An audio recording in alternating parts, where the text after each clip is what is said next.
Meus irmãos e irmãs, mais uma vez saúdo a todos que aqui estão presentes, mas também aqueles que nos acompanham pela Rádio 9 de Julho, pela Rede Vida de Televisão. Estamos no 33º domingo do tempo comum. Na próxima semana celebraremos a solenidade de Cristo Rei e na semana seguinte iniciaremos um novo ano para a igreja. Sim, porque o ano litúrgico ele não é ou não se compara ao ano civil, que terminará 31 de dezembro. A igreja conclui o seu ano com a festa de Cristo Rei na próxima semana. Depois, então, iniciamos um novo ano da liturgia da igreja. Como vocês sabem, todo fim de ano, as empresas, as famílias e cada um individualmente costuma fazer um balancete da própria vida, para ver, no nosso caso, como é que nós aproveitamos o tempo que Deus nos concede. Afinal de contas, estaremos virando um ano. E aí? Como foi este ano que passou? Como eu vivi e aproveitei esse tempo que Deus me concedeu? Estas últimas semanas do tempo comum, nós estamos na penúltima, 33ª semana, servem justamente para isso. Para nos lembrar que nós não estamos à toa no mundo, não viemos a esse mundo por acaso. E se estamos aqui, é porque um dia prestaremos contas àquele que nos criou e nos desejou neste tempo. Nós prestaremos contas a Ele sobre o que fizemos, seja com o tempo que tivemos de vida, seja com os talentos que Ele nos concedeu. A ordem de Jesus, a ordem da palavra de Deus, é que durante o tempo que passamos aqui neste mundo, que nós nos mantenhamos alertas para este julgamento, para esta prestação de contas que faremos a Deus. Sim, porque um dia estaremos diante dele, seja por ocasião da nossa morte, seja pela chegada da vinda gloriosa do Senhor. E quando estivermos diante dele, diante de nós estará também o céu e o inferno. A nossa vida, ela será toda repassada diante dos nossos olhos e dos olhos de Deus, Cristo como seu juiz. E o juízo de Deus vai nos alcançar um dia. Para quem viveu desperto, atento, esse dia do juízo virá, mas se você tivermos vivido esse tempo alertas, se tivermos sido sábios, feito e buscado fazer a vontade de Deus em nossas vidas, como diz a primeira leitura de hoje, a nossa vida brilhará como o firmamento, como as estrelas no firmamento. Mas para quem viveu nesse mundo, como se Deus não existisse, a morte eterna será o seu destino. Meus irmãos, a palavra de Deus com isso não nos quer absolutamente meter medo, não se trata disso. É muito mais a bondade de Deus que diz a nós, olha, há um juízo, há um julgamento que um dia chegará para todos e é preciso que a gente não leve essa vida que temos como se fosse uma brincadeira. A gente não pode mais viver a vida como se ela fosse um simples feito do acaso, como se para mim não restasse uma missão confiada por Deus. Não nos devemos deixar levar por esta, talvez, imagem que uma certa canção uma vez nos fez cantar, dizendo, deixa a vida me levar. Não, assim não se comporta o cristão.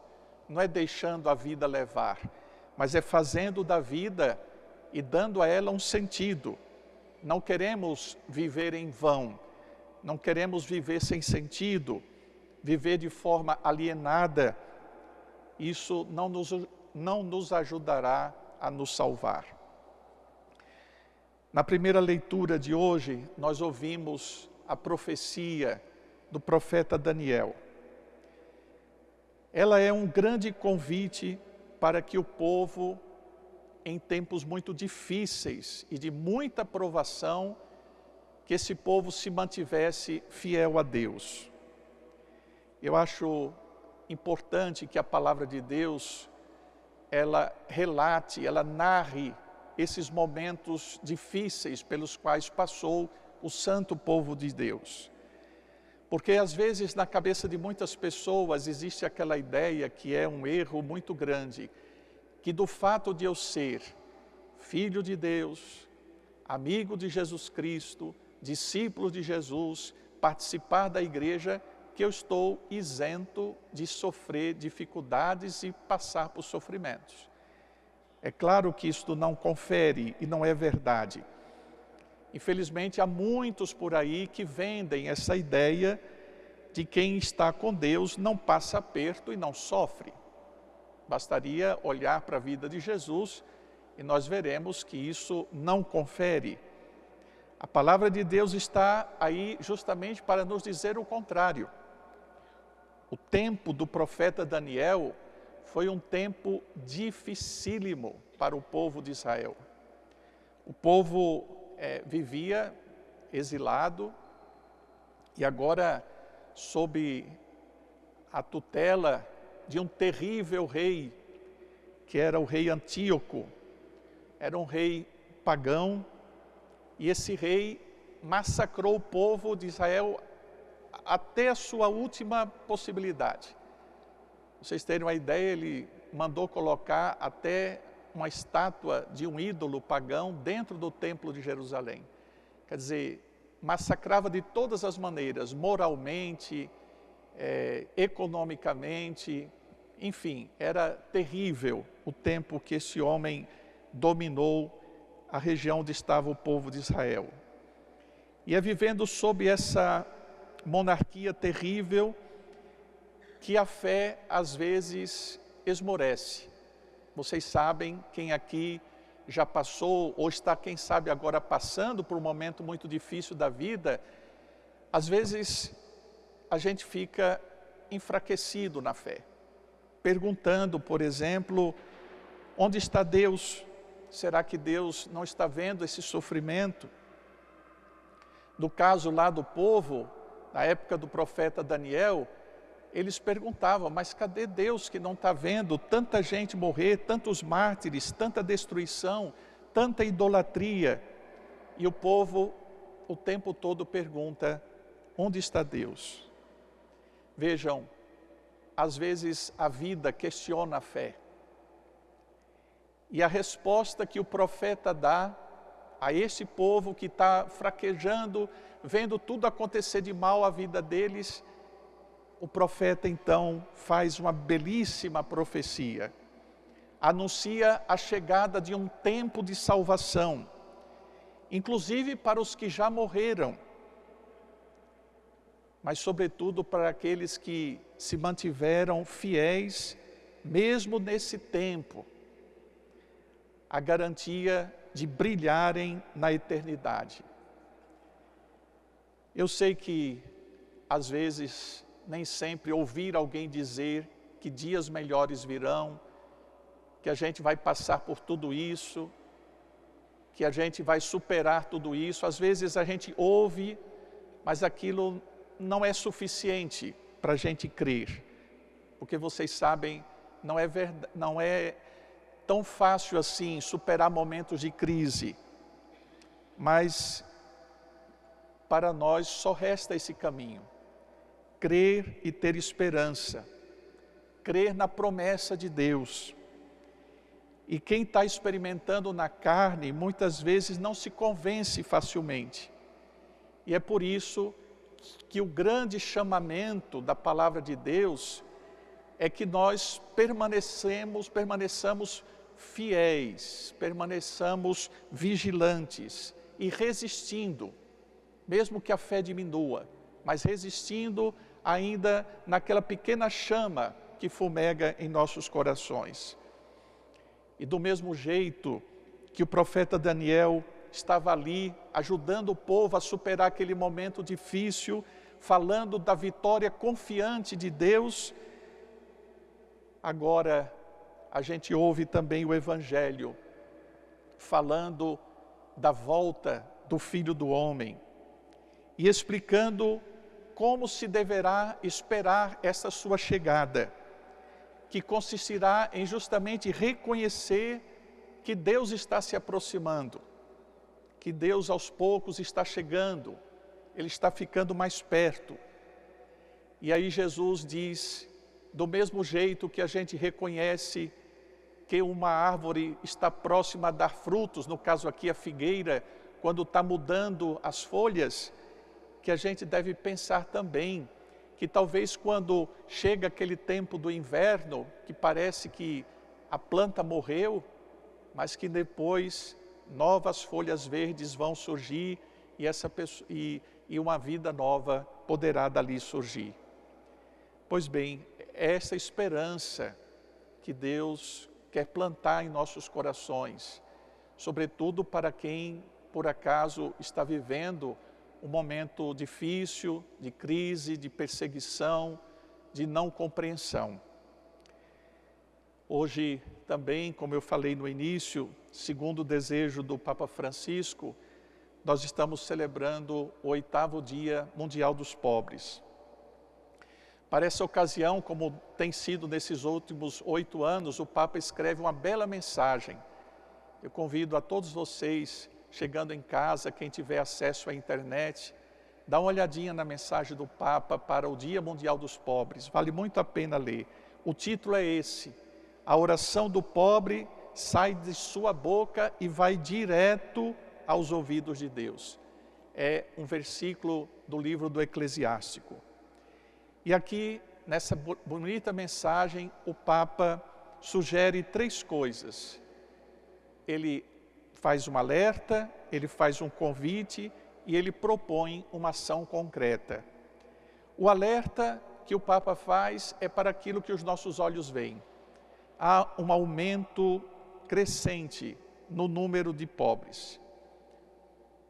Sempre houve, mas nunca houve tanto como se há agora. E aí o Papa faz um convite para que sejam incluídos na oração da igreja e também incentiva para que nós, cristãos, tenhamos sempre os pobres diante dos nossos olhos para atender às necessidades deles e para lhes dar assistência. Aqui valeria também lembrar que no juízo, esse juízo que a palavra de Deus hoje fala, e que nós teremos um dia de comparecer diante de Deus, Ele também irá nos perguntar sobre a prática da caridade. Ninguém vai escapar, quando estiver diante de Deus, da pergunta que Ele nos fará: o que você fez em favor de quem sofre? Meus irmãos, outras perguntas nós não sabemos que Deus fará, mas esta é certa, Está lá em Mateus 25, capítulo 25. Quando chegar o momento do juízo, Deus nos perguntará: tive fome, me deste de comer? Tive sede, me deste de beber? Estava nu, você me vestiu? Estava preso, foste me visitar? Estava doente, foste me visitar? A resposta a essa pergunta que Deus fará no dia do nosso juízo é que vai nos levar para o céu ou para o inferno. Numa cidade como a nossa, aqui a cidade de São Paulo, viver insensível diante da pobreza que está aos nossos olhos é, no mínimo, uma ofensa a Deus, no mínimo. Eu tenho certeza de que todos que estamos aqui hoje já vimos pelas ruas de São Paulo pessoas revirando lixo, buscando matar a fome. Sem falar que essas mesmas pessoas sofrem, por exemplo, o drama de não ter sequer acesso à água. Sim, acreditem, em São Paulo há uma parte da população que vive nas ruas que não tem acesso nem à água, nem para tomar banho e nem para beber. Água potável falta aos miseráveis dessa cidade. Água para beber, água para tomar banho. Imagine comida. A igreja de São Paulo, graças a Deus, é muito rica em grupos, movimentos pastorais que se dedicam aos mais pobres. Concretamente, além de fazermos a nossa parte, cada um de nós é convidado, sobretudo no dia de hoje, a fazer algum gesto em favor de alguém mais pobre. Nós podemos também apoiar esses grupos, que são o braço estendido da igreja, do próprio Jesus, fazendo caridade em nossa cidade. Aqui nós temos, tão perto de nós, do outro lado da praça, a Missão Belém, que atende somente nesse prédio que está aqui à nossa frente, 1.500 pessoas por mês, fora as 2.500 que eles atendem aqui e fora. E é um trabalho belíssimo, que tira das ruas, que recupera a vida de muitos irmãos nossos que viviam, muitas vezes, vítimas da droga e do álcool, e que hoje estão restaurados, e que estão muitas vezes aqui conosco participando da missa, graças à ação tão bonita e tão eficaz da Missão Belém. Não sei se tem irmãos da Missão Belém hoje aqui entre nós. Tem alguém? Olha aqui, temos alguns irmãos e eles sempre vêm à missa aqui. Então é bonito saber que a nossa igreja trabalha. Então temos que apoiar também esses movimentos que ajudam os nossos irmãos. Enfim, meus irmãos, guardemos no coração uma última palavra de Jesus. Quanto ao dia e a hora, ninguém sabe, nem os anjos do céu, nem o Filho, mas somente o Pai. Aí está tudo o que nós precisamos saber. Precisamos saber o dia que vamos morrer. Nós precisamos sim saber o que estamos fazendo até chegar esse dia. E se não sabemos o dia e a hora, todo dia tem que ser o dia e toda hora tem que ser a hora. Portanto, não deixemos para amanhã o que pode ser feito hoje. Como dizia a antiga canção do Geraldo Vandré, quem sabe faz a hora, não espera acontecer. Que o Senhor nos dê a graça de vivermos sempre juntos com Ele, em busca de uma sociedade mais justa, mais fraterna e mais humana. Amém.